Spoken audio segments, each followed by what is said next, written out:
যুবক, আমাদেরও সহ্য হয় না যখন তোমরা 31st নাইটে যাও, মনে করো উৎসব, অথচ এটাই বিধর্মীদের ইবাদত। আমাদেরও কলিজা চূর্ণ বিচূর্ণ হয়ে যায় তোমরা বড়দিনে যাও, অথচ তারা তা পালন করে যে আল্লাহ এই দিনে ছেলে জন্ম দিয়েছে। তোমরা যখন যাও আমাদের কলিজা ভেঙে যায়। তখন আমরা তোমাদেরকে বলি না, হারাম, দে আর নট মুসলিম। তারা কিভাবে মুসলমান হতে পারে? একজন আনন্দ করছে যে আল্লাহ ছেলে জন্ম দিয়েছে, সেই আনন্দে সে আনন্দিত হচ্ছে, গান বাজাচ্ছে, মদ খাচ্ছে, ফুল দিচ্ছে, অনুষ্ঠান করছে, কেক কাটছে, নতুন জামা কাপড় পরিধান করছে। আর তুমি বলছো যে লাম ইয়ালিদ, তিনি জন্ম দেয়নি, ওয়ালাম ইউলাদ, তিনি জন্ম নেয়নি। এই কথা বলার পরে তুমি উৎসব করতে গেলে আল্লাহর সন্তান হয়েছে এই উৎসবে।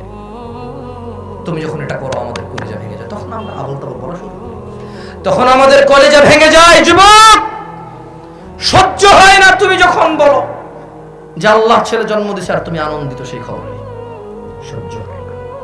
তাই আমরা আবল তাবল বলি, ফেসবুকে খুলে, লাইভ খুলে, ওয়াজের মাঠে বলি। তোমরা মনে করো আমরা অগ্রণী, আমাদের সহ্য হয় না।